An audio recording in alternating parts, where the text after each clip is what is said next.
Let's open our Bibles, if you haven't already got there, to James chapter 1. James chapter 1. There is a saying that says, life comes at you fast. And boy, it does, doesn't it? Life throws a lot of problems in our direction. As you try to live your life, it seems like life is just throwing one snowball of a problem after another snowball of a problem in every direction. And the book of James talks about a number of those. For example, let's look at chapter 1, verses 1 and 2. James talks about the fact that there may be various trials. Count it all joy when you fall into various trials, he said. These are trials. We'll talk about temptations in a moment, but these are trials because of your faith. Your faith is being tested. You are suffering because of your allegiance to the Lord. And so sometimes life comes at you fast from that angle. You're going through some trials because of your diligence and your dedication. Sometimes life throws at you this principle of temptation, allurement to commit sin. Notice in chapter 1, same chapter, same book. Let's drop over now and notice at verse 14. Each one of you is tempted when he's drawn away by his own desires and enticed. Here's an enticement to commit sin. Just as you think, I might be able to get a handle on this trial I'm going through, then here's a strong temptation hitting you. But you're not through. Here's another problem. You may be overlooked or slighted somehow. James 2 talks about a situation where a rich man comes into an assembly and a poor man comes into the assembly, and people favor the rich man, and they say to the poor man, you sit over here in this, you sit on the back row over there.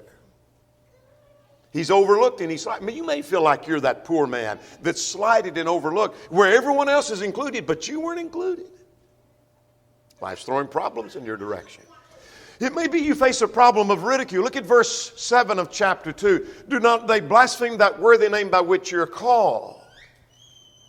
Ridiculing the fact that you are a Christian, but there may be other ways in which you are ridiculed and you're made fun of and you're belittled somehow. You say, I'm facing trials and I'm facing temptation and I felt like I was slighted and left out and people are ridiculing me. Wow. Life is coming fast at me, but we're not through. There may be friction with someone else. There's wars and fightings, James 4 and verse 1. Look in James 4 and verse 11. James 4 and verse 11 says, do not speak evil of one another, brethren. Maybe you think some brother or sister is speaking evil and defaming you, slandering your name. Wow, this is getting rough. Life is throwing a lot of problems in it, but we're not through. It may be that you feel mistreated.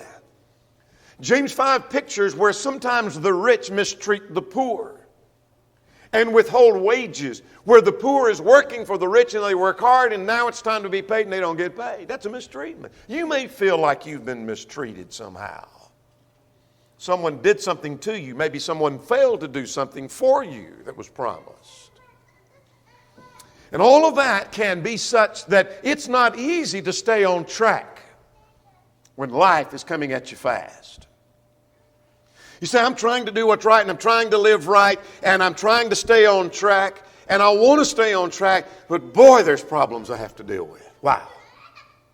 Man, it's like in all direction problems are coming. It's not easy to stay on track. In fact, it's easy to get sidetracked or even have a total, utter train wreck. And so this morning, let's talk about things that help us stay on track. You need to stay on track because this track you're on of living the Christian life is going to carry you ultimately to heaven, lead you to maturity, and ultimately to heaven. We need to talk about things that help us stay on track. The book of James just introduced to us a number of problems. What a pitiful book it would be if it introduced problems with no solutions. It doesn't do that. It presents for us the solutions to those problems. Some have called the book of James the New Testament book of Proverbs because it is full of wisdom, and indeed it is. So let's begin listing a number of things found in the book of James that will help us stay on track. You may be sitting here this morning saying, I feel at times like I'm getting off track. I feel like times my train's beginning to wobble and it may be going to wreck, and I want to stay on track. How do I stay on track when life is coming at you fast? Here's the first thing. You want to stay on track? What you need is real faith. You want to stay on track, you need real faith. Now what that implies is that not all faith is real. Not all faith is real. Let's go to chapter 1 and verse 3. Chapter 1 and verse 3, knowing that the testing of your faith produces patience. The idea of testing suggests to me that there is a checking to see if it indeed is real. If we know it's real, and I know it's real, and God knows it's real, there's no need for a test. The testing suggests here is what's going to put it to the trial to see indeed if it's real. Let's go to another passage that will give us a little bit of insight to this concept. Let's go over to 1 Peter chapter 1. I know we're studying James, but let's go over to 1 Peter chapter 1. 1 Peter 1, 6 and 7 talks about the trying of your faith. He said, beginning at verse 6, you greatly rejoice now that for a little while, if need be, you're grieved by various trials. Very similar concept that we see in James 1. Verse 7, that the genuineness of your faith, the reality of your faith, being much more precious than gold that perishes, though it is tested by fire. Faith is put to the test and put through the fire to find out if it's real. And he said it's like gold. If you could imagine you have what you think is gold. You say, I have an ounce of gold. And it is pure gold. It's real gold. Are you sure? Yeah, I know. It's real gold. Let's put it to the test. And let's take it to someone that knows what they're doing. And let's let this jeweler pass it through the fire. And it comes through the fire, and you have 1/4 of an ounce of gold left. I thought I had a whole ounce. No, you don't have a whole ounce. What you found out is it wasn't as real as you thought. And maybe you're sitting here today thinking, you know what, I have real faith. My faith is as good as anybody's. My faith is as strong as anybody. And it's put to the fire and put to the test. And they find out it's not quite as real as I thought it was. I don't have as much faith as I thought I had. Not as real as I thought it was. Not all faith is real. So what is real faith? You say, I want that real faith then. How do I know if I have real faith? What is real faith? Here's what real faith will do. Real faith will endure. Let's go back to James chapter 1. James chapter 1 beginning at verse 3. Knowing that the testing of your faith produces patience, endurance. That's not patience in the sense of I'm calm in the midst of the storm. It is endurance. You don't give up. Look at verse 4. But let patience have its perfect work, that you may be perfect, that is mature, complete, that is entire, wanting nothing, lacking nothing. That expression, lacking nothing, is a racing term that has to do, you're not lagging behind others. In other words, you're mature, you're developing. It endures. It's deeply rooted. More about that in a moment. Here's something else. Verses 6 and 7, same chapter. Real faith is stable. Real faith is stable. But let him who asks in faith with no doubting. For he doubts is like a wave of the sea that's driven and tossed by the wind. Let not that man suppose that he will receive anything from the Lord. Go back to verse 7. It talks about the wave that is driven by the wind. Here's a wave that when the wind goes this way, it takes off in that direction. The wind blows back and it goes off in the other direction. It's not stable. That's the double-minded man. He goes in this direction for a moment, and then he's persuaded to go in that direction for a moment. Real faith is that which is stable. It sticks and it stays. Here's something else about real faith. It's not affected by change. Look at verse 9. Let the lowly man, the lowly brother, glory in his exaltation. Well, that's pretty simple. Let the one that's lowly, maybe in riches, material things, when he's suddenly exalted, let him rejoice in that. Not like we may be thinking. Suppose you suddenly came into wealth and you say, I don't have anything, and then tomorrow you find out your rich uncle left you $10 million. You say, boy, I would be happy. That's not the happiness he's talking about here. Let's see something else, and then you'll make sense of that. Let's go a little bit further. Notice he said, and the rich in his humiliation. What if you were the one with a lot of money, and then suddenly you found out tomorrow you don't have anything. It was all stolen, it's all gone, it's all destroyed, and you've lost it all. Rejoice in that. You say, there's nothing to rejoice for. I had money. I had money in the bank. I had a place to live and had cars. I had to provide, and I just lost it all. Why do I rejoice? You rejoice in you made it through the test. That didn't change me. You see, sometimes gaining riches changes our faith.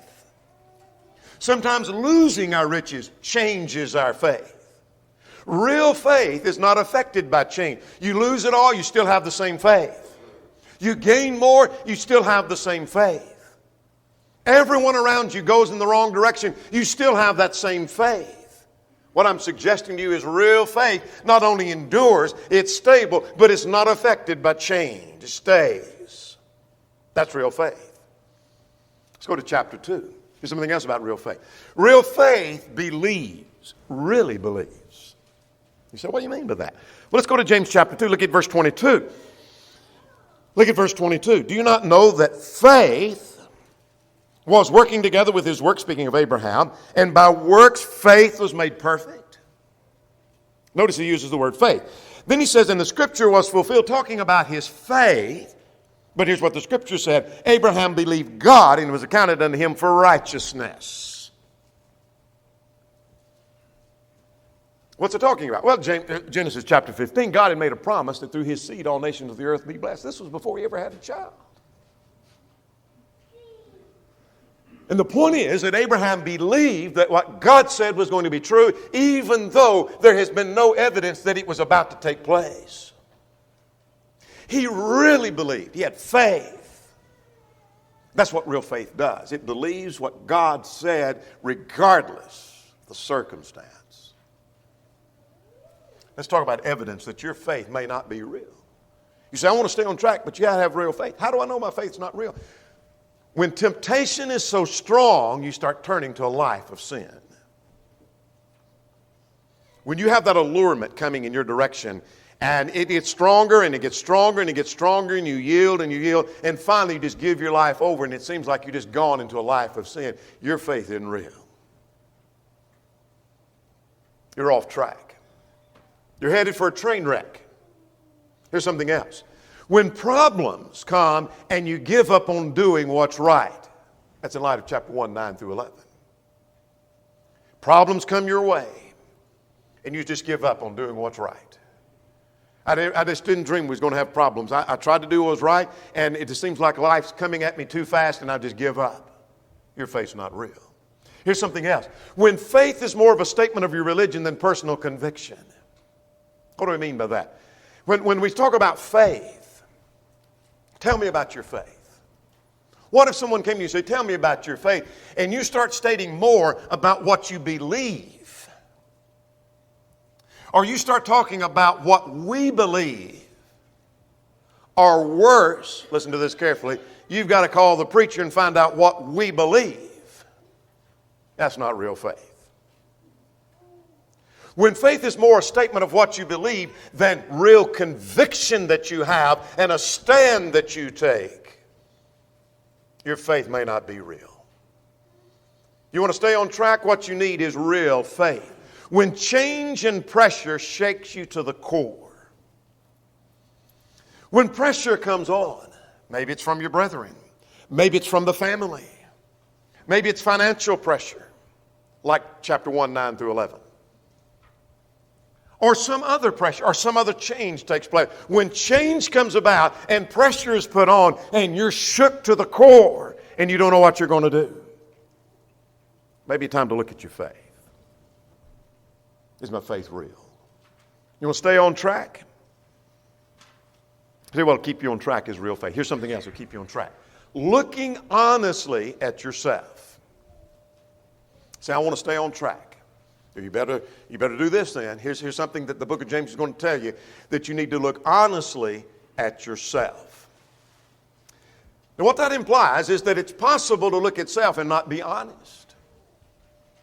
How so? Well, it's possible, chapter 1, verse 22, you can deceive yourself. Be doers of the word, not hearers only, deceiving yourself. It's possible I could deceive myself. Look at chapter 1, 22 and 23, the verse that follows. If anyone is a hearer of the word and not a doer, is like a man observing his natural face in a mirror. For he observes himself and goes away and immediately forgets what manner of man he was. He looks and he forgets. What's that talking about? Well, the Bible is pictured as a mirror. You say, well, a mirror reflects yourself. That's true, but you don't look into the Word of God and see a reflection, literally. But the reflection comes of looking at yourself by comparison. That's the idea of the mirror here. It's like looking at instructions. Most of us men, when we have to assemble something, you get the box out and you pull everything out and you throw the instructions aside and you start assembling without reading the instructions, don't we? And then when you get in trouble and it's not working, so, well, let me get the instructions out. And so you get the instructions out and you start reading and you say, okay, it says put A with B and you put this on with that. You said, I did that. See what you just did? That became a mirror. You see yourself in that. I did exactly. Then the next step is that you were supposed to do this before that and you did it reverse. You just saw yourself. It reflected your mistake. What I'm suggesting to you is it's possible to look at ourselves and then forget. You go to those instructions and you say, well, that said to do it the other way, and then you forget. That means you ignore it. Doesn't mean you forget it, you can't remember it. You just ignored it. I don't think that's necessary. I don't think that's important. So I'm going to forget that. Let's go on to the next step. It's not going to work. It's not going to come together. It's not going to be assembled well.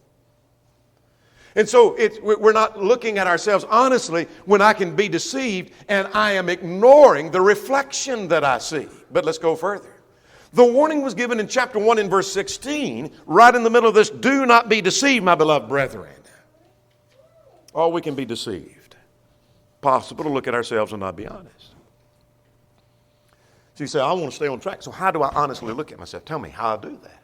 Let's look at some things in the context. Look at chapter 1, 15 and 16. Realize that temptation is from my own weakness. Look at verse 15. Verse 15 said, when lust hath conceived, it bringeth forth sin, and sin, when it is finished, it brings forth death. Look back at verse 14. Each one is drawn away of his own desires and enticed. See, it'd be easy for me to say, you know what, I was tempted, but it was your fault. If you wasn't doing this, and it's somebody else's fault instead of my fault. When I realize my temptation is from my own weakness, I'm being honest with myself. Here's the second thing. Listen with application to self. Chapter 1, verse 19. Let every man be swift to hear, slow to speak, slow to wrath. Look at verse 21. Verse 21. Lay aside all wickedness and overflow of filthiness, and receive with meekness the implanted word which is able to save your souls. What am I seeing in that? That I need to listen to the Word of God, whether I'm reading it or listening to a sermon or listening to a class, with application first to self. I want to tell you, preachers, we are often the worst among that. You hear a sermon that's being preached and you think, I know somebody in the congregation needs that. I want to get that material down and I need to preach that for them. Maybe I'm the one that needs that. And are you sitting here thinking, I know someone who needs this application? First of all, we need to make application to ourselves before we make application to anyone else. Matthew 7 makes the same point. Here's something else. Don't forget what you see. Remember that reflection? We've already read those verses. That I look and I see what this says is not what I did, and so I see a reflection of myself. It's reflecting what I really am. Don't forget what you see. Remember those instructions? Yeah, I was supposed to put part B on before I put part A on. I didn't do it that way. Don't ignore it. You better go back and redo that. How do I honestly look at myself? Don't forget what I see. And then take responsibility for your own godliness. Look at chapter 1, verse 27. Chapter 1, verse 27, pure and undefiled religion before God and the Father is this, to visit the orphans and the widows in their trouble and to keep oneself unspotted from the world. You may help me live unspotted. I may help you, but ultimately that's my responsibility for me, and you are responsible for you. Take responsibility for your own godliness. Go to chapter 3 and verse 8. Do what is hard to do. The easy is easy to do, obviously. That goes without saying. But there are going to be some things in living the Christian life that are challenging and are hard. Chapter 3, verse 8. The tongue can no man tame. That doesn't mean that you can't control the tongue. What it says is it's hard. It's real hard. In that context, he uses the illustration of a horse and a bridle. And you can't really control the horse without the... You can never trust the horse where you take the bridle off and say, he'll do whatever I tell him to do when I don't have any control. Always keep the tight rein on your tongue. It's hard. But you can do it. And that illustrates the point that there are other things that God tells me to do that may be hard, and I can do what seems to be hard. Almost impossible at times. That's how you look honestly at yourself. You want to stay on track? You need real faith. You need to honestly look at yourself, and here's a third thing you need. You need active faith. You want to stay on track? You need active faith. What that means is you're going to do what you know you need to do. Let's go back to chapter 1, verse 22 and 23. Very familiar to us. Be doers of the word and not hearers only, deceiving yourselves. Be a doer of the word. Verse 23, for if anyone's a hearer of the word and not a doer, he's like a man observing his natural face in a mirror. Then he observes himself and he goes away and immediately forgets what manner of man he was. But the one who looks into the perfect law of liberty and continues in it, not being a forgetful hearer, but a doer of the work, this one will be blessed in what he does. Listen to me carefully as I suggest that that's far more than knowing and hearing and believing. It has to do with doing. Big difference. So he said, I know the Bible. I know what it says. I know what I need to do. Well, that's great.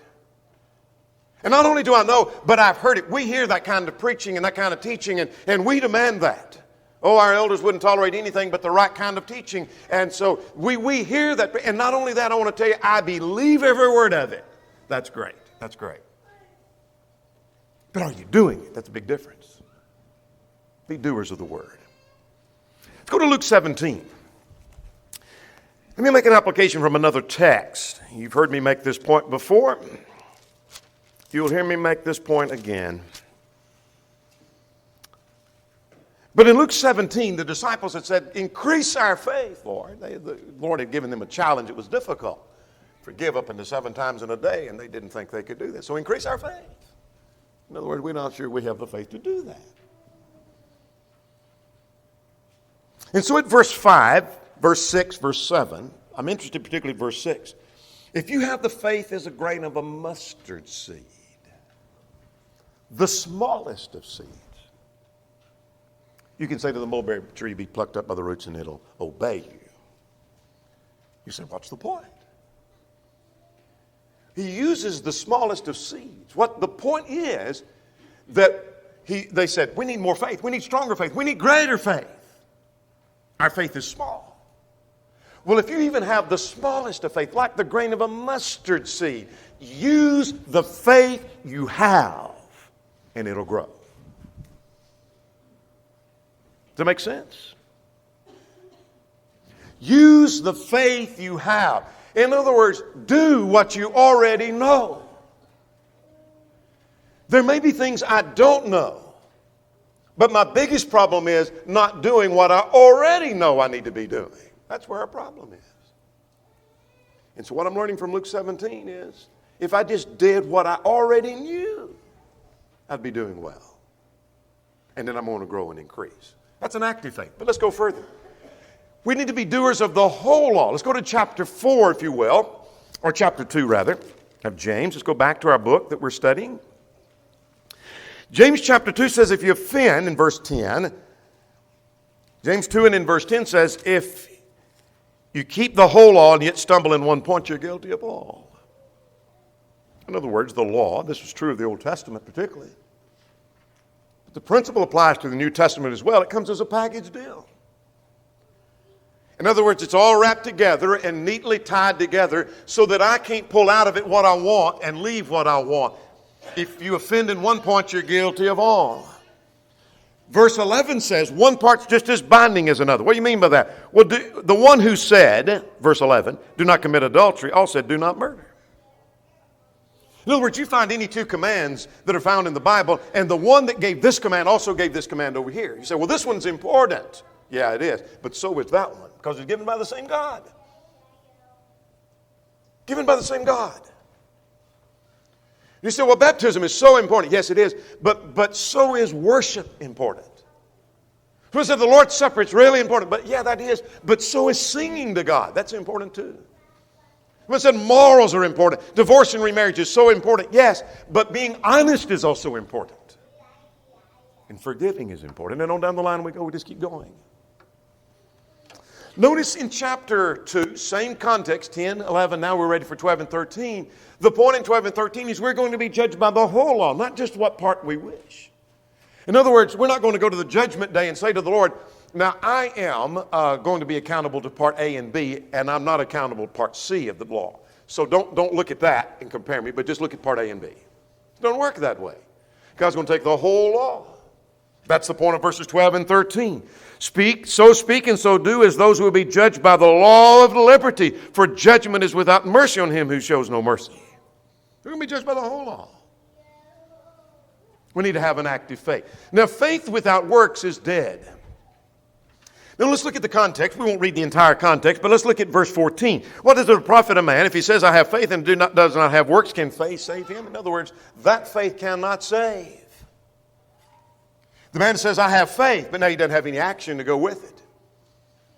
Notice now at verse 18, we show our faith by our works. But someone will say, I have faith and I do not have works. Show me your faith without works, and I'll show you my faith by my works. Faith and works go hand in hand. We demonstrate and show our faith by our works. Here's an example, or two, in fact, of active faith, which is what he's talking about in the context. Abraham is one. He believed God has kind of done him for righteousness. Rahab is a second one, given at verse 25. More about their example in a moment. Look at verse 26. Just like your physical body without the spirit is dead, so if you have faith and there is no action, no work, it's dead as well. You want to stay on track? Need an active faith. Say, I want to stay on track. I don't want to get sidetracked at all.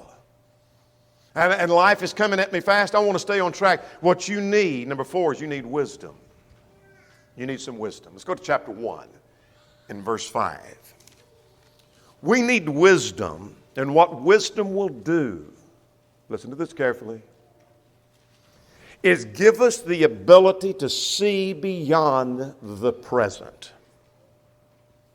I don't mean some miraculous insight. But wisdom is like a pair of glasses that without them you only see in a close circle.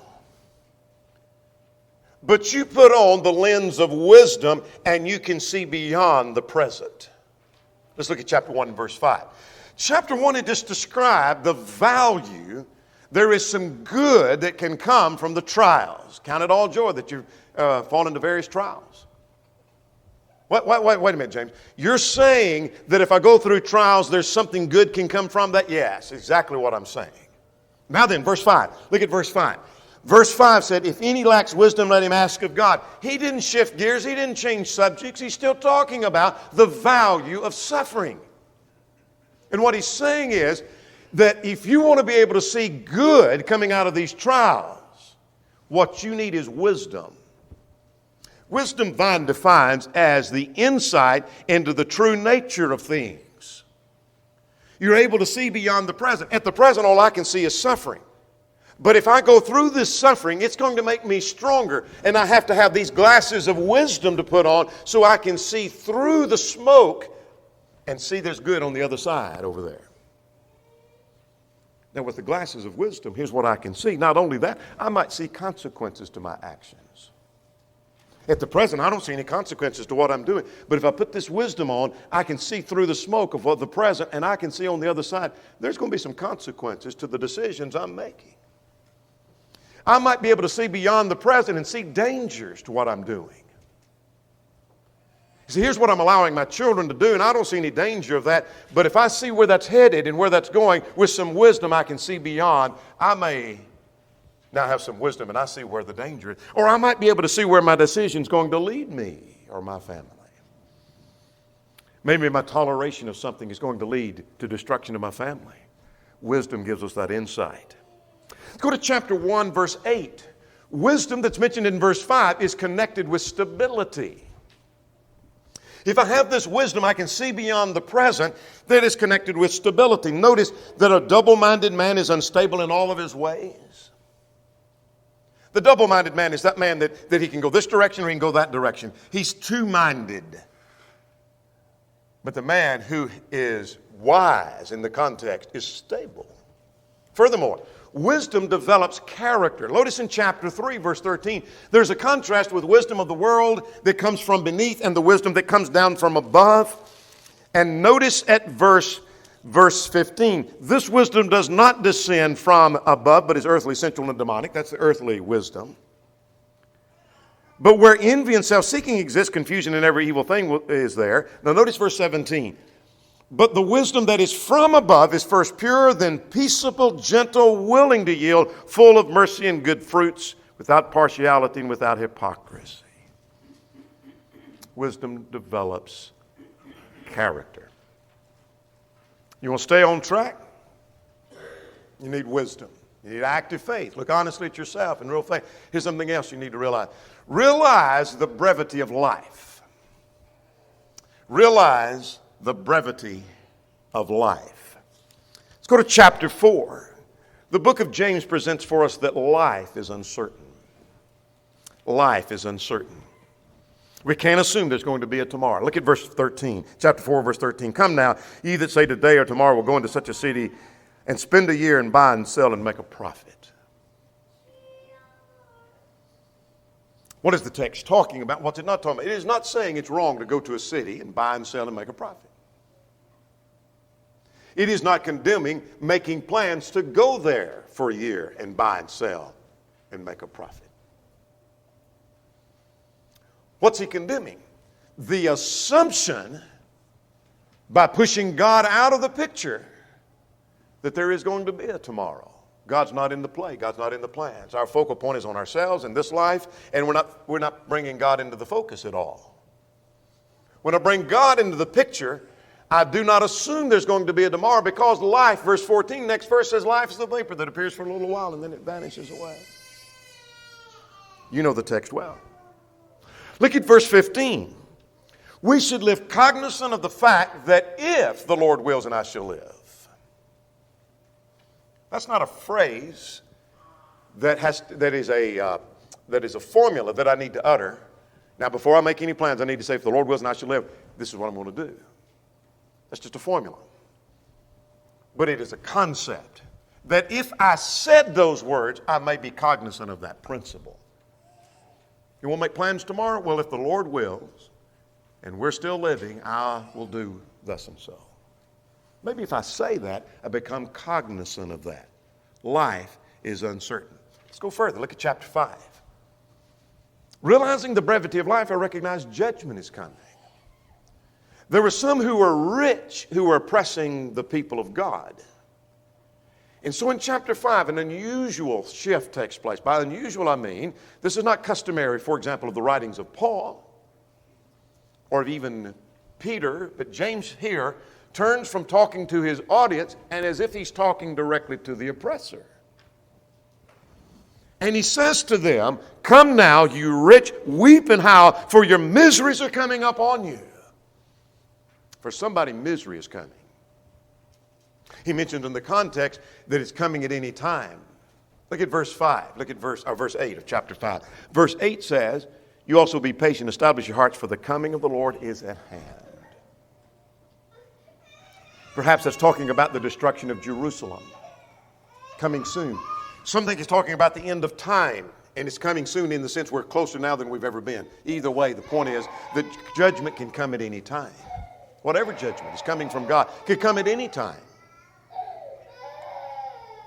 Now, there's the danger of being condemned. Do not grumble against one another, brethren, lest you be condemned. I'm focusing on the word condemn. Look at verse 12. Verse 12 said, but above all, my brethren, do not swear, either by heaven or earth or any other oath, but let your yes be yes and your no, no, lest you fall into judgment. Here's the point I want you to see. Judgment is coming. It can come at any time, and there's a danger of being condemned. That makes me cognizant that life is brief and cognizant of what's really, really important. You want to stay on track? We're still in the book of James. James pictures for us some examples of others that will help us.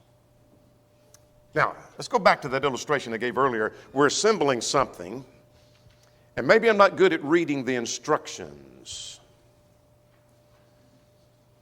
But if I could go online and find a video or pictures that illustrate this is a person doing the very thing that's written in the text of the instructions, that helps me a whole lot. I'm not understanding some of the details of that. It's not real clear to me, but what does become clear is when I see someone doing what the instructions say. So James pictures for us that there are some great examples before us of staying on track. For example, Abraham, he said. You want a good example to look at? Look at Abraham. Abraham believed God and it was accounted unto him for righteousness. Abraham stayed on track. You want another good example? Rahab. Look at verse 25. She was justified by works when she received the messengers and sent them out another way. You want another example? Look at chapter 5 and verse 10. Consider the prophets. Yeah, like Isaiah, like Jeremiah, like Daniel, like Amos. You want another example? Look at Job. Remember the patience of Job. Remember the patience of Job, the endurance of Job. Oh, Job went through trials. Job didn't always do what was right, but he never got off track completely. He didn't have a train wreck like we might have had. He held fast to the end. You say, well, those are important. But I wished I had lived in a day where I could have talked to Abraham, to Rahab, to the prophets, or to Job. Then I would better understand. Do you understand that the book of James is written to people who did not personally know Abraham or Job or the prophets? They only heard about them like you do. They only heard about them like you do. And they were benefiting from Abraham, Rahab, and the prophets and Job and on down the line. But you want more? Look around and find someone faithful today that you know is living the life of a godly life. They're enduring. They're staying on track. They've been on track. Life has come at them fast, but they stayed on track. That'll encourage you. Now, here's what these examples say. These examples say, chapter 5, verse 11, you can endure too. You say, I don't know if I can keep up. Go back to chapter 5 and verse 11. We count them blessed who endure, for you have heard of the perseverance of the patience of Job. What's that about? Job endured, you can too. What these examples say. Here's something else these examples say. Whatever trials and tribulations and suffering you're going through, they're coming to an end. It's not going to last for eternity. Here's something else they say. The faithful will be rewarded. Abraham was, Rahab was. You endure to the end, you'll be rewarded too.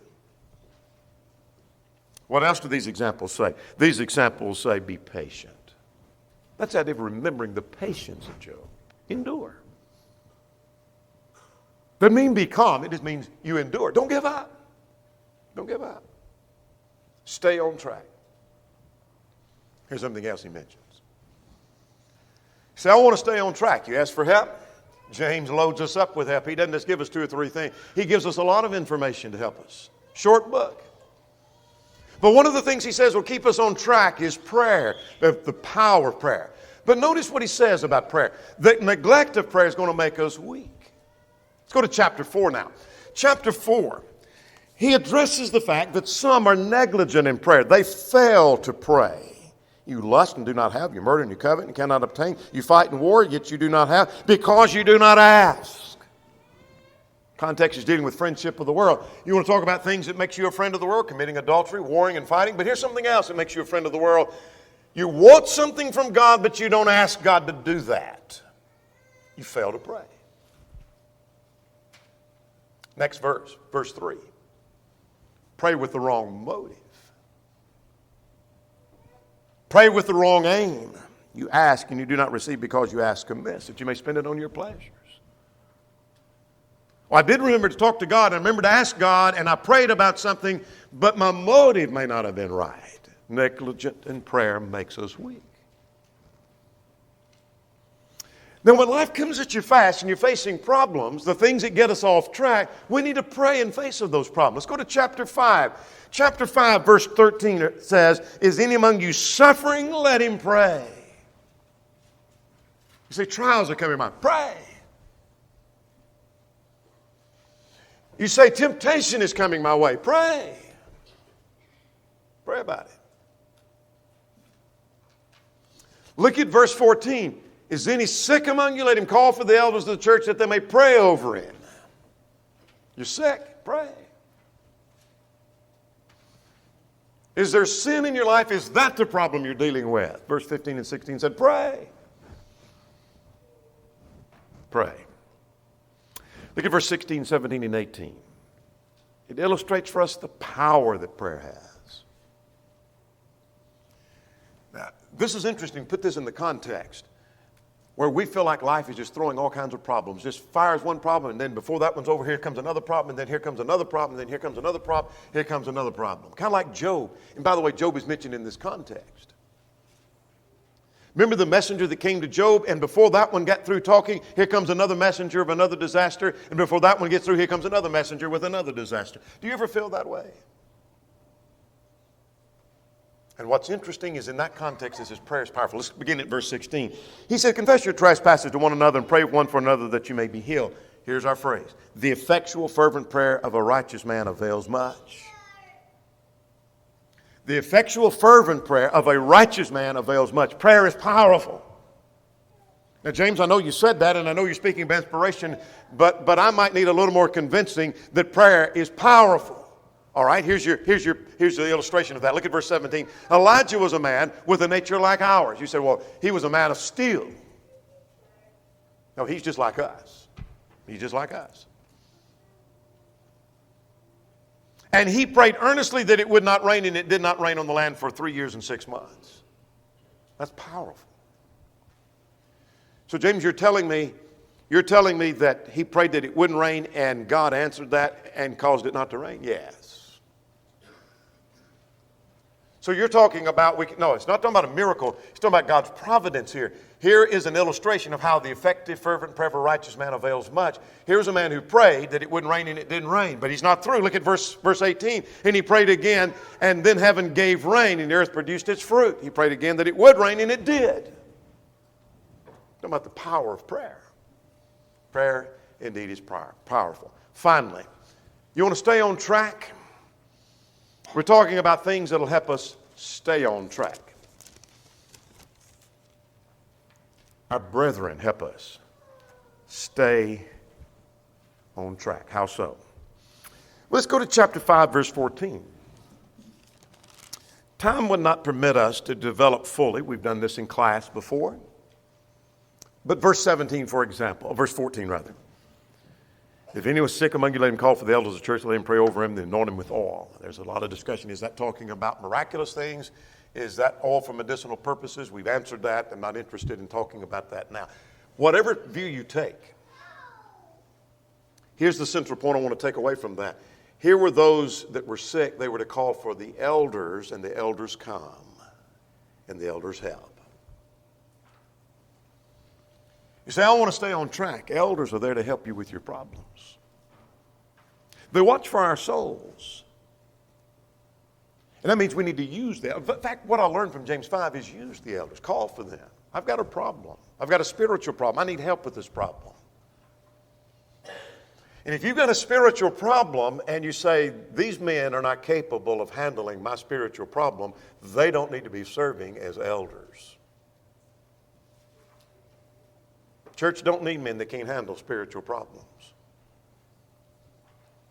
You say, well, no, these men are qualified. I think they're qualified. Well, then they can help you with your spiritual problem. Use those elders.